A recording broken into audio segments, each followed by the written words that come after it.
Okay, good evening, everyone. So apologies for the technical difficulties we had earlier. We'll try to make up with you next time. So for tonight, our talk will be given by Salih. He's a Flutter and Dart Google developer expert and a senior mobile engineer at Clar. So before we start, we'd just like to introduce to you our community. Flutter Philippines invites everyone who is interested in designing or building mobile web and desktop applications using Flutter and Dart. So combined channels, we have over 1,000 members on both Meetup and our Facebook group. So currently, while we are doing this, we are running the event called Flutter at Home.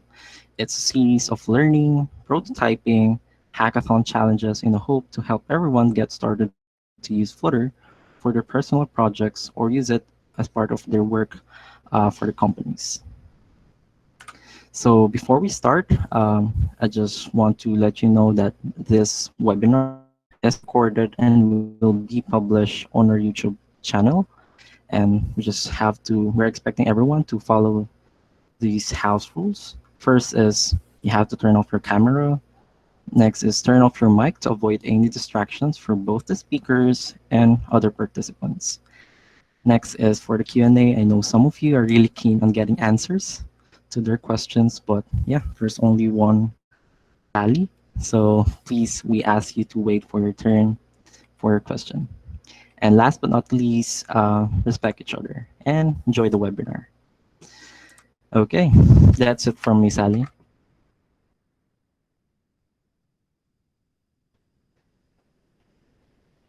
We can hear you. Sorry. Um, but you can present now. Yeah, okay. Now I can present. Cool. You see only my screen, right? You don't see other tabs or anything, correct? Yep. Awesome. Cool. Yeah, I can start. First of all, uh, thank you for inviting me and everyone who watches this video. Right now, I hope you will learn something. And yeah, today I'm going to talk about app architecture and state management. Like we will go into some alternatives and we will learn about some actually useful information before we dive into something that um, dive into something before we make a decision that we can maybe regret or something. So before we jump in, I want to introduce myself a bit. My name is Mohamed Salih Pilar. I'm based in Berlin. Living in Berlin since 3.5 years now. And yeah, I've been Flutter and Dart GD since like 1 year or more now, and I've been developing Flutter apps since 2.5 years. So during this time, I had a chance to actually be active in the community, like create some or found some, and give some talks, meet people, and so on and so forth. Like that's why I love all the community works, and that's why I've been giving talks all all around the world because to share my knowledge is my biggest priority because making information accessible to everyone is like one of my life goals at the moment. That's why for example in the Flutter Turkey community, what we do is we translate the contents by getting the permission from the writers and actually give people a chance to reach out to the information that they need. So what are we going to do today? Today, first of all, we are going to learn about the software architecture, like what it is and what are the main methods to achieve that.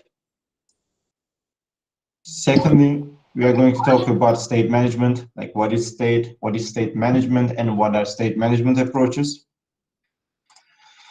Lastly, we will talk about how we can make a combination out of these two information and see an example, really brief example, but you will get what and how it works. And lastly, in this case, if you have any questions further on, you can reach out to me with the social media, and I will do my best to help out.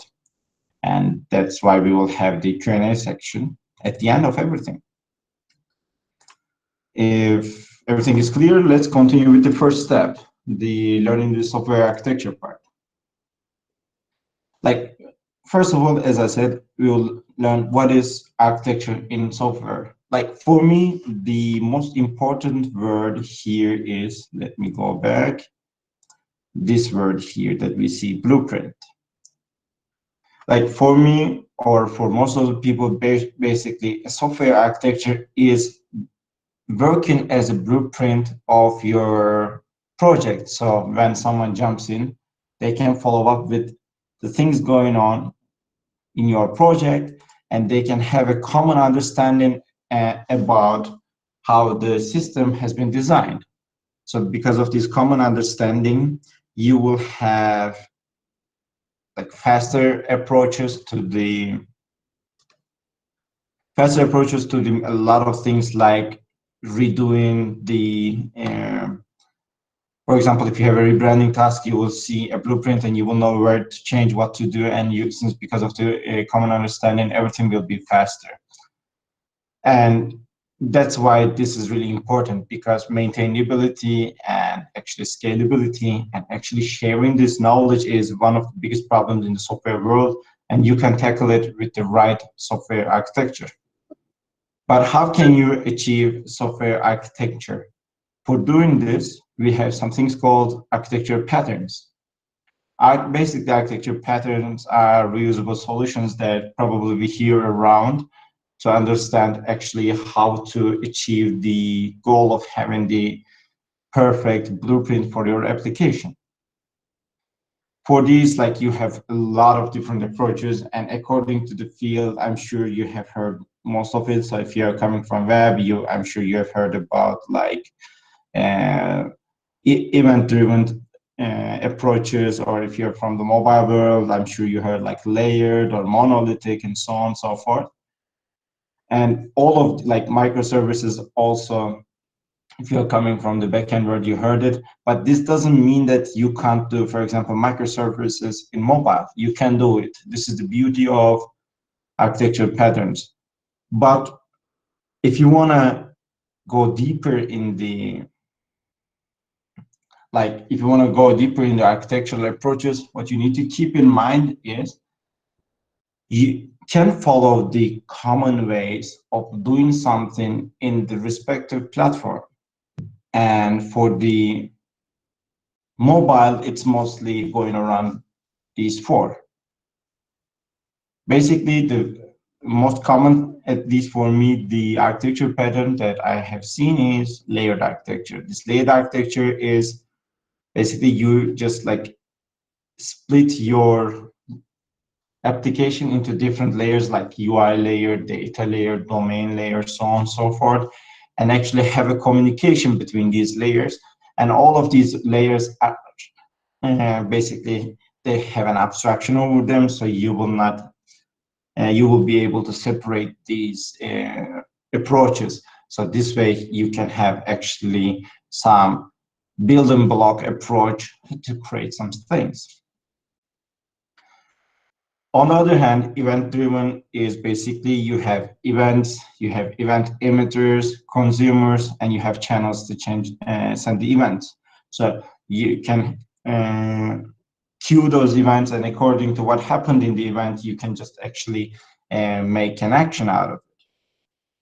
When we talk about like reactive architecture, actually this is one of the most suitable things for Flutter, because Flutter is using Dart, and Dart is a reactive language.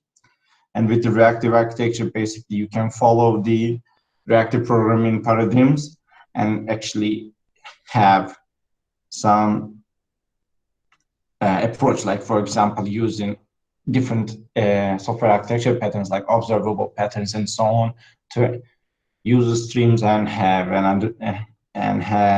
these information passed in between the concerns. Lastly, like monolithic application is one of the things that is like super simple, but at the same time, it is not scaling very well, and everything that you have within the application is not split into anything, so it's in one place. So you can start fast, but at the end, it will give you hard times. But this is also something that is followed between the mobile applications out there. For me, my favorite is layered, but one thing that you need to keep in mind, especially during this talk, is all the opinions obviously are my opinions.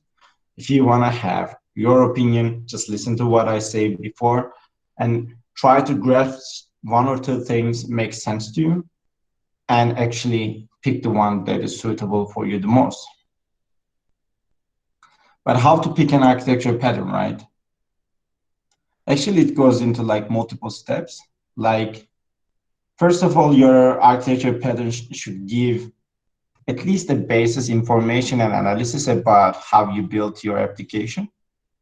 And it should provide you some reusable elements and decisions so you can actually pass this information and say, look, there's a pattern here and you can actually use it. And it should not only support the early design and decisions, but it should also be maintainable. So it should be giving you a chance to have a scalable application in the future. And also, since you're in the business field, it needs to fulfill the business needs and maybe even easy to explain it to the stakeholders. And with this perfect architecture pattern for your case, you will lower the risk and you will actually reduce the cost that you spend. By cost, I mean the human time that you spend on something. So when you decide on something, if you think about these and see that, okay, for me, for example, okay, reactive pattern somehow gives, then you pick that one, and this is how it works. Now that we learn about how or what software architecture is and how it works, now we will talk about state and state management. What is state is basically, state is an object that representing the part of the app. So it's not the part of the app only, but actually it is some kind of an information that you can have alongside the app as well. So you can have, for example, authentication data. This is your state about authentication through the app.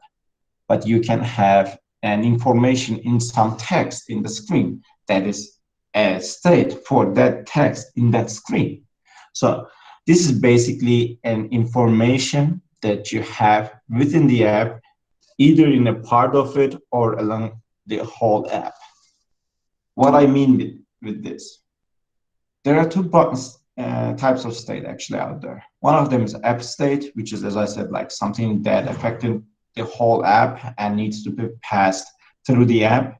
And the other one is called ephemeral state or local state, whatever you want to call, that is affecting the state of the widget that you have on the either like on the screen or on some matter. It doesn't have to be on the screen, and that is affecting only that part of the widget. So now that we have a rough understanding about what is a state, and it's actually a self-explanatory word, but now that we know what's going on, what is state management? Like, we know state, but why do we need to manage it, right? Like, first of all, think about it. You have a lot of states, and we know that widgets are immutable. So you can't technically change them. But for changing them, we are given a chance to use a system called state. And this state is actually mutable. But for managing multiple states within the app and like passing down this information to the different states in that widget tree, you need something called state management, because you need to manage this state in a way that everyone can use it either along the web or basically when it needs to change, you need to have a chance to actually update the information that you need. So that's why there's a system called state management. But how to pick a state management approach, right? How it works. I will give you the direct answer right now. The rule of thumb is do whatever is less awkward. As I'm saying from the beginning, do whatever works for you the best. By the way, this Dan Abramov guy is one of the React people. Like, he's super famous in the React world, and this sentence from him is, I think, the best sentence that I've seen for a while. Like as I said, if you want to pick something, do whatever seems most familiar to you, of course with your team and etc. But you need to understand that there's no point of reinventing the wheel, and that's why Flutter gives you a lot of different state management options. So let's go through all of them, at least like most famous of them at this point, and learn about how they work. So basically, as I said, in Flutter, your building blocks are called widgets, and these widgets are immutable. So you need to have a mutable system, and that's why you have something called stateful widget. It is immutable, that's for sure, but the state object that it creates inside when you create a stateful widget is mutable. So when you change the state, it recreates the widget tree and belongs to it. You can think it that simple. All the operational or performance stuff is happening in the Flutter's SDK side, so you don't need to worry about it. And after the state has changed, all the subscribers of it, as I said, change themselves. And this is how it works. It's quite straightforward. But what are the down points of it, right? It seems like quite straightforward. You use one method and you just say set state. So that's why for deciding this, I have created this some kind of mark system. It's like there are 5 points. If it checks the box, then it's fine. If it doesn't, then I explain why. But instead, I will explain everything. By the way, I ripped this system from Brian's talk from DroidCon Berlin. It's like, I think it's perfect. It will be really useful for our case as well. So let's talk about it. As we saw, like stateful widget is quite easy to learn, right? Right? I mean, like you use just one method when something changes. It's nice. But is it scalable? So what we mean by scalable? Changing the state of one widget in the local level, stateful widget might work. This is fine. You can use it, especially if your widget tree is not depth and you don't need to take care about the recreation of widget trees. That's like amazing to use. But if you want to pass down this information through the widget tree, you need to always send this data as a dependency, which is like chaining the dependencies.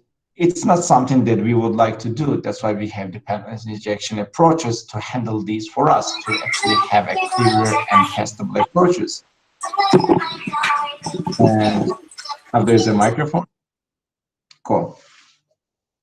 So that's why it's not scalable, because we want to be able to pass down this information without having super extra efforts.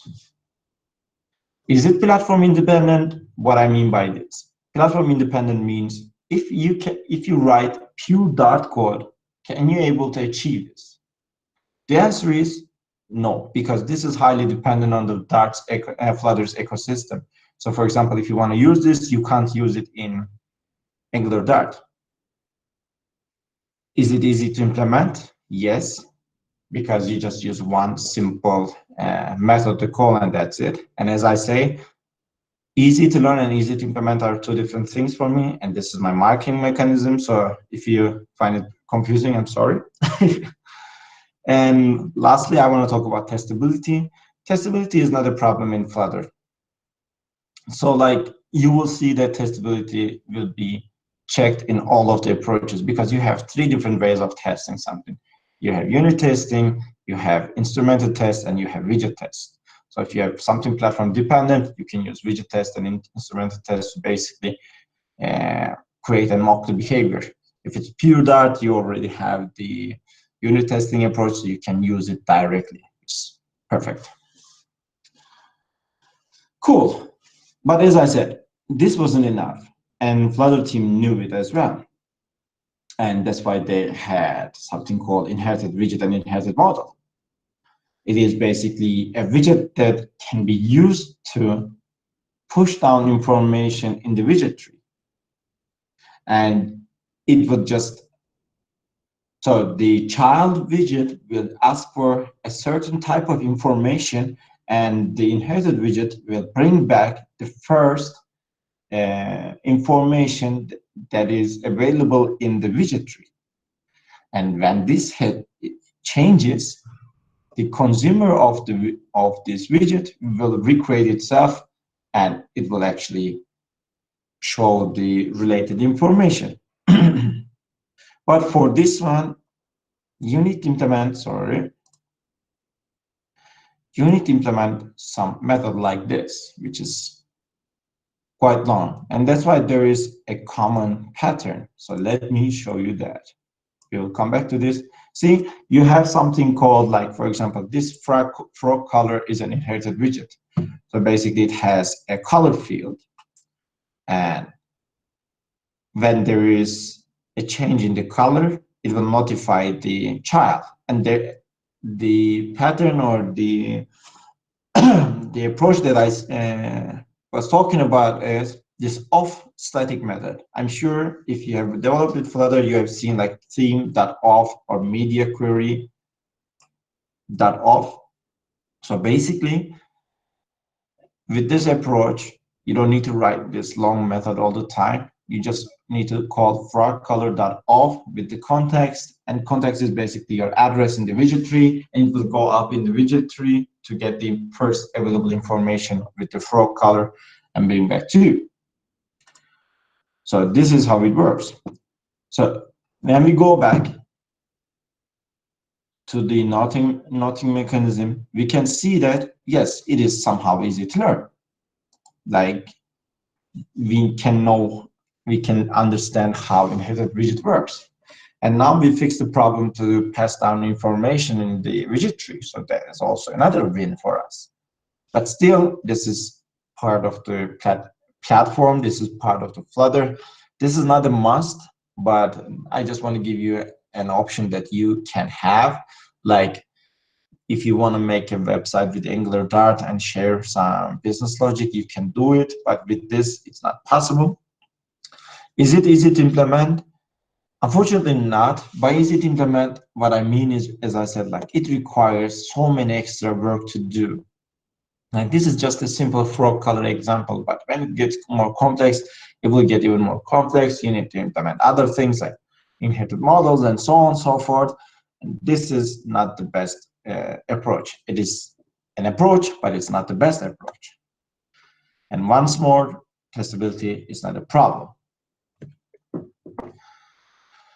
So now we will talk about the most famous thing, provider. But before we go around, I want to talk about scope model.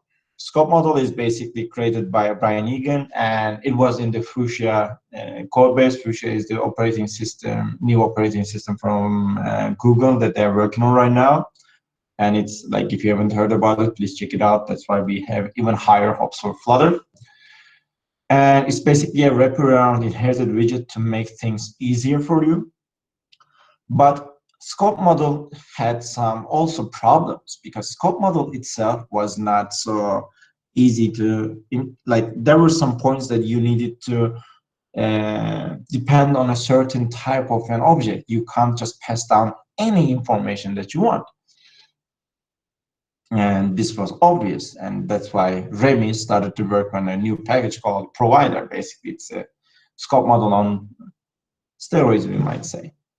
And it's a mixture of dependency injection and state management. So you can, for example, use Provider to do the dependency injection and have a state management approach in a different way, but it's totally up to you. Actually, there's a like really funny story behind it. Like when Remy had already implemented this, Google started to work on a project called Provide. And like Remy saw this, and it was basically what he had done. He was like, so why are you doing this? I already have this, so just use it. And that is why Provider is also actively used by Google. So Googles are also making a contribution in it. So it's quite cool. But like, how do we use it, or what are the main things? So there are like 3 types of usages. Basically, first one again, seems like quite straightforward, right? It's like provider.off. Off is like from the static method. So you just give a type of the object. As you see, it's a generic type. So you can give any object to it, and basically it will bring back the first available information in the widget tree. And second thing is something called consumer. Consumer is working with the builder pattern. This builder pattern is basically listening to the type of the object behind the scenes, and it's actually basic. It's actually, sorry, let's go back. It's actually working like this, but it is giving you a builder approach. So whenever it is changed, your builder is called again. So this is more secure than this, because this is just a call to retrieve the information, but this always listens to the information out there.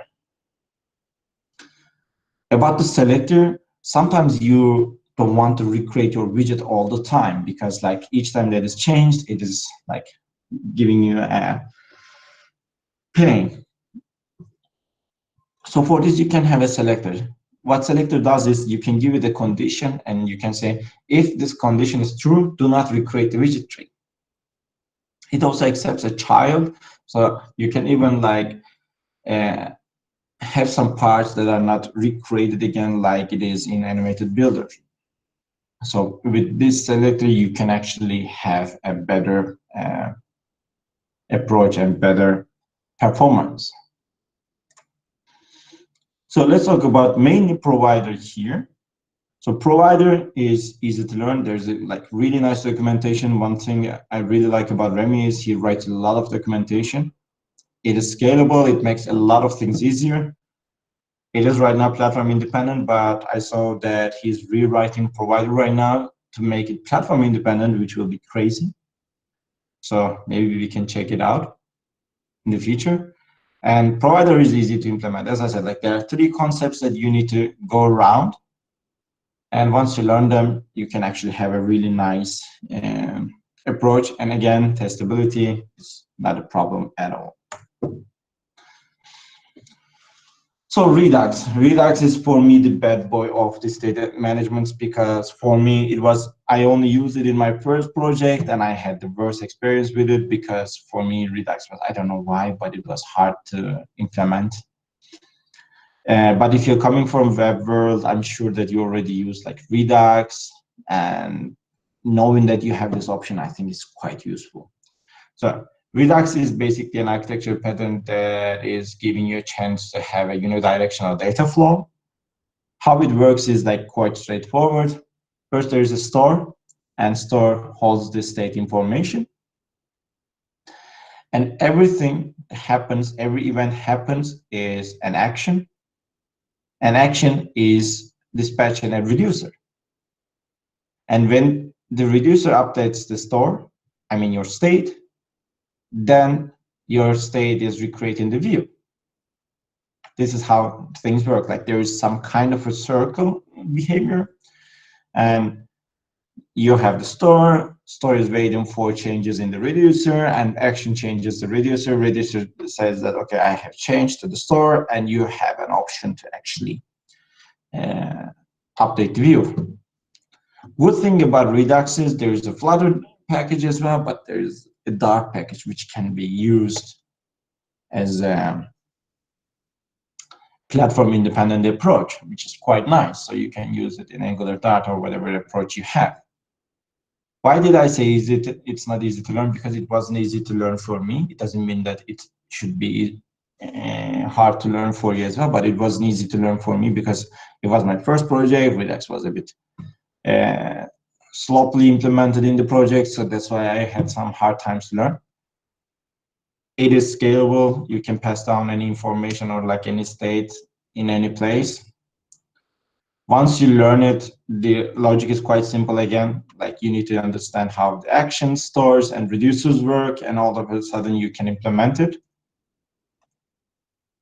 So after you learn it, implementation is quite straightforward, and testability is not a problem. You have the pure Dart approach. You can have unit testing with mocking, So that's working perfectly fine.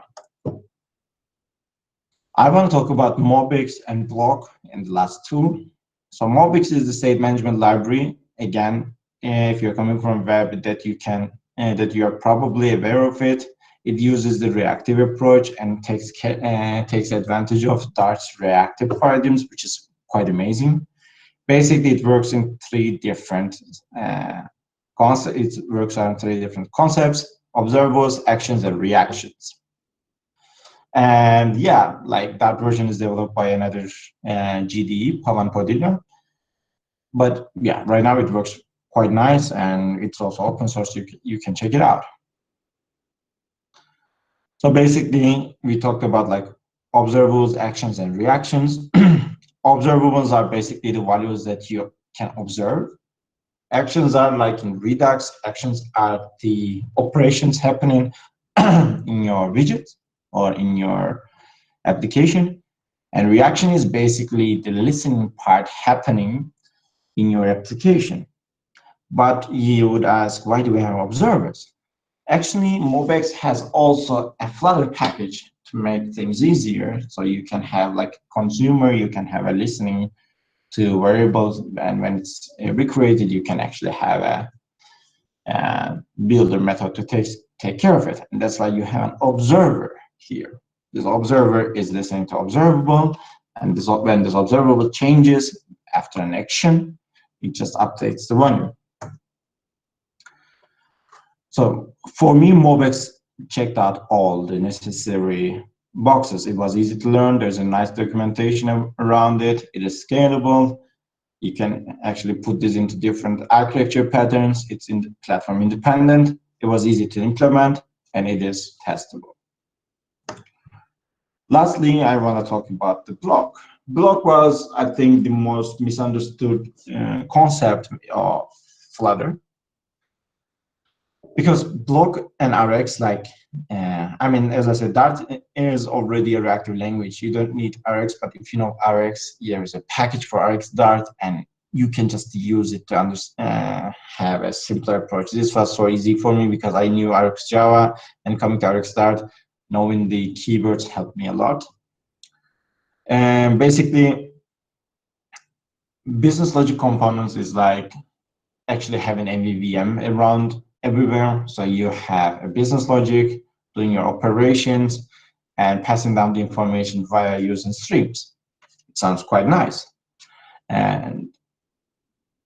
But this approach was super complicated for a lot of beginners, and Flutter team actually wanted to just give an approach in the beginning that people can use, because they were using block for passing down, no, sorry, sharing information between Angular Dart and Flutter app. And they were like sharing like 60-70% of the business logic between the platforms, which was crazy. So that's why they were actually encouraging this, but even they admit that this was overly complicated. So that's why, for the favor of provider, this is somehow getting lost. But if you know what you're doing, block is, I think, an ultimate thing that you can do. There's also a Flutter block package that is somehow independent from this, but you can actually have the block approach with that as well by simply stuff by using the listeners and builders and so on and so forth. And one more time, it wasn't easy to learn for a lot of people here.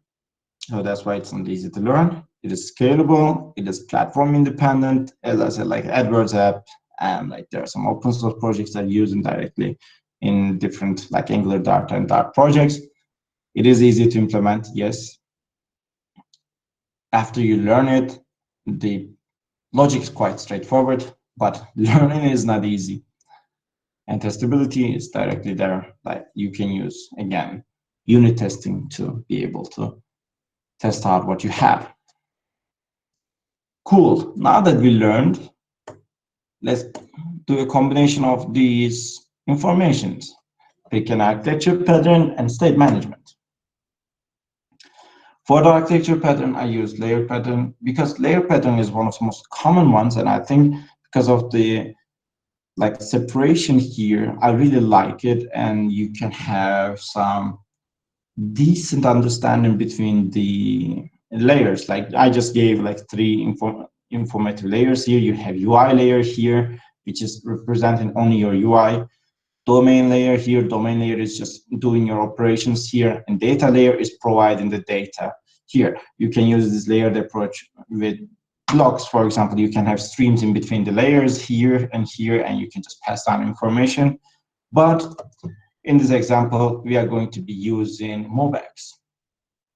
So in here, we will have widgets for our layer. Domain will be basically our operations happening, and repository layer will be our data layer.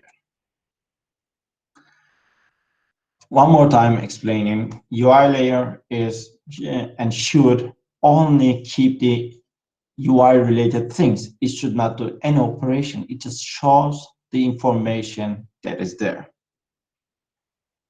For the sake of it, I decided to use counterexample because counterexample is the most common example out there, and seeing that would also give you a familiarity. We have a stateful widget here. We don't have to have stateful widget here, but as I said, I didn't want to change a lot of stuff. I just got the stateful widget here. And when you, as I said, when you create the project, you will see something like this here. Just ignore this for a while. I will explain, but let's focus here. You will have an app bar, and you will have a floating action button. And you will have a body here that is showing this center text. Just a second.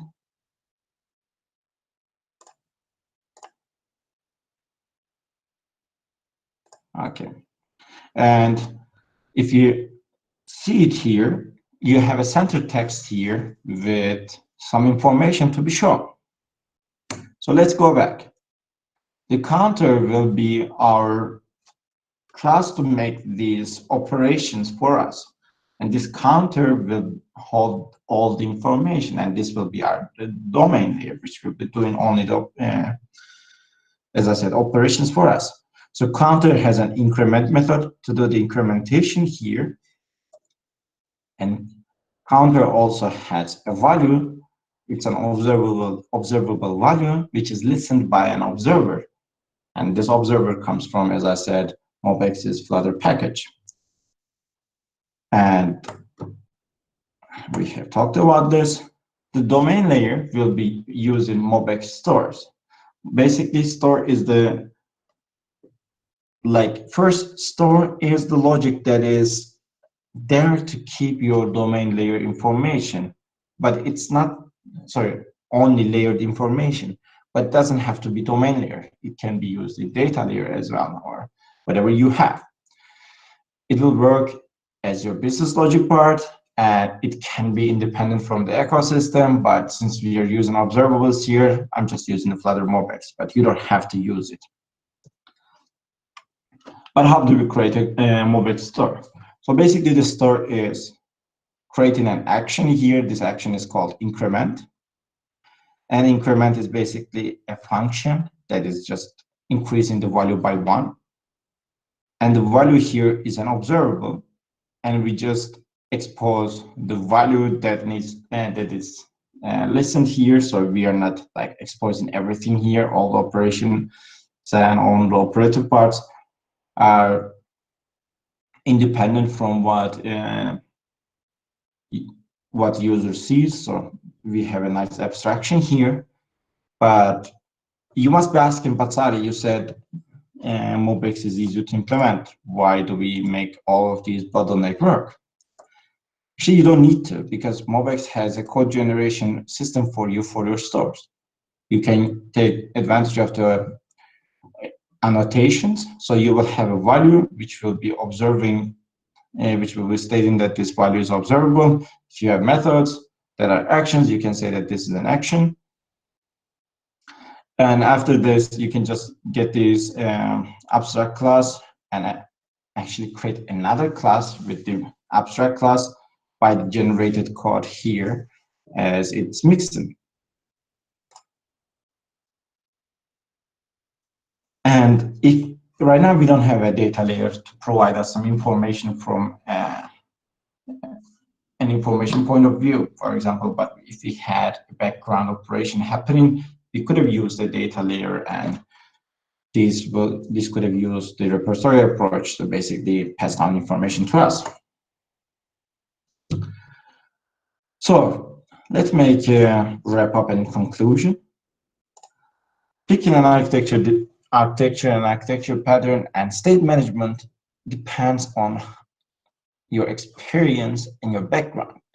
So you need to make a decision for yourself. Do not go for the hype. It doesn't mean the best for you. You need to decide what is best for you. You don't need to always go for the most complicated approach. If something works for you, just use it. You don't need to go overly complicated stuff. Think carefully and be aware that designing an architecture is hard, so you need to always seek for inputs and ask for feedback from either your peers or your teammates and so on and so forth. So always be aware of that.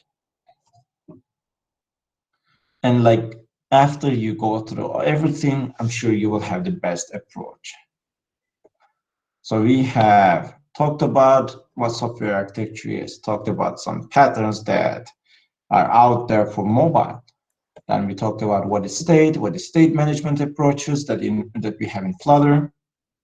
Then we saw a brief example about layered pattern and MobX. And if you have any questions, just shoot it now or later on whenever you feel comfortable. I also left some resources here so you can follow up and understand how the others are using these approaches or how did I learn. Thank you for listening to me, and if you have any further questions, just reach out to me over Twitter or whatever you feel comfortable with. Thank you. And that's all. Okay, so guys, if you have any questions, feel free to send it on our comment box. So Sally could actually answer it. And I will stop my screen sharing now, so you can actually. Hi guys. There were some questions that was posted in the link that I sent you. I'll post it here so Salih could um, answer them. Thank you very much, Salih, for the presentation, by the way. No worries. I'm happy if I could share some information. Here's the first one. Is there any difference in repository layer and service layer? What are they? I mean, like, I think from my knowledge, they are basically acting like the same. So I can say that no. But I have never used service layer naming. So I think, like, from my knowledge, they are the same, but I can check it out later on. All right. So the second one is your layered pattern similar to clean architecture? Do you think clean architecture is overkill?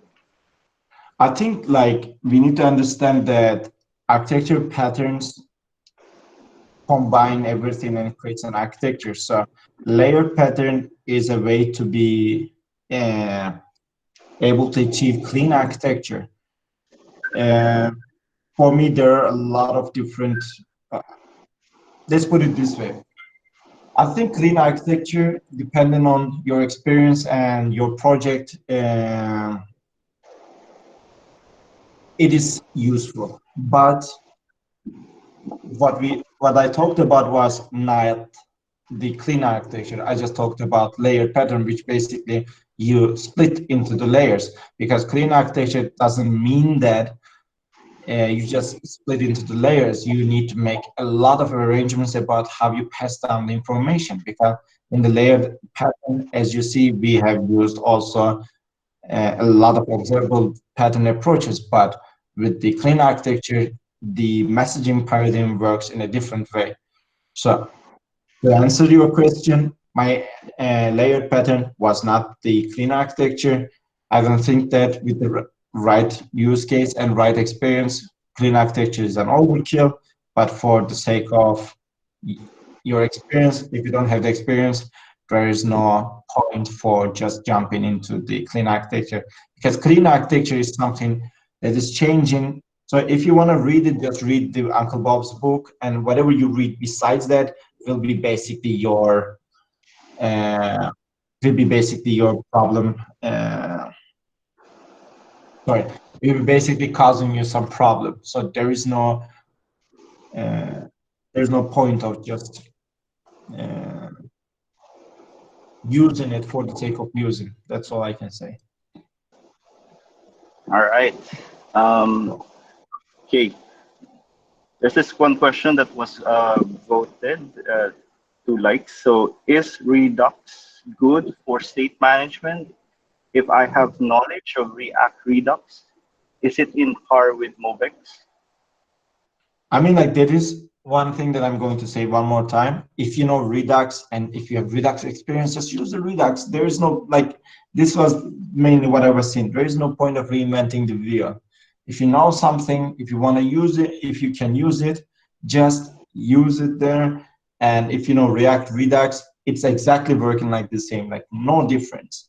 Its only difference is just it is working in Dart. There is no other difference. So I think if you know Redux, you would be happy with Dart Redux or Flutter Redux. Mobex more or less actually works like, I mean, if you know Morex, it's the same with Mobex. If you don't know Mobex, but if you know Redux, but if you want to use Mobex, I think it's good as well because you can just put the right things into the right spot and you can directly use it. So to sum up, is Redux good for state management? Yes, especially if you know React Redux, you will be like in vacation. You will just use everything super simple. And for the MobX, if you want to do MobX, just do it. Cool. Right. So, Mhm. I guess, do we still have time for I a have couple more time, questions? but it depends on you. All I right. have time. I can answer all the questions. All right. I think I found a really good one here. Can I mix two or more state management in one application? What are your thoughts about this? You can do it like, uh, okay, let's put it this way. You can, we talked about application can have a local state and the app state, right? For example, you can manage your app state with Flutter block, but for your local state, you can use even stateful widget. So sometimes even without realizing, you would be using two different state management approaches in one project. So first of all, is there a bad side of it? As long as you are careful about not mixing stuff a lot, so you need to be aware of something. If it's a local state that is not affecting so many things, and if you can somehow encapsulate it, then it's perfect. So you can know where it works and how it works. But I'm a person of, I love consistency. And if it's not like something super simple, like checking out the, for example, character count, and according to that, understand it, how would you, uh, how would you behave, then that is perfect. But okay, to answer your question, I can talk about it for 5 hours, so that's why I don't want to. So let's put it this way. You can use two different approaches, and if you're careful, it is not bad. You can actually take advantage of all the things that you need. For example, you can have a Redux uh, state management, and you can use provider for dependency injection. This is perfect. Like, it will not harm you at all. So there is no harm in it. You can also manage two different approaches in your layers. Like, for example, in your repository layer, you can just use Mobex, and in the domain, I mean, you can pass this information with domain layer, from domain to data layer. sorry, data to domain layer, and from domain to UI, you can just pass down this information with block or Rx or whatever you want to call. So as I said, if you're careful about it, you can use whatever you want to use. This is, I can say what I can say. But personally, I would keep some things consistent for the sake of being careful. Okay, so as you've said before, you know, just use whatever is not awkward for you. All right, Exactly. all righty. Thank you very much, Salih. I think we will conclude the Q&A with that question. So I'll hand over to Z. Okay, so we are not answering any more questions. Uh, Okay, cool. I'm seeing some questions. I will try to answer them somewhere. So, but yeah, anyway, yeah, thank you. Thank you very much. Anyways, thank you very much, Salih, for the presentation and answering our questions. And Yeah, thank you. Thank you for organizing this. It was really nice to be here and just sharing my knowledge with everybody. Thank you for listening. all right, I Thank think you, Sally. our webinar. Thank you, Thank you, everyone.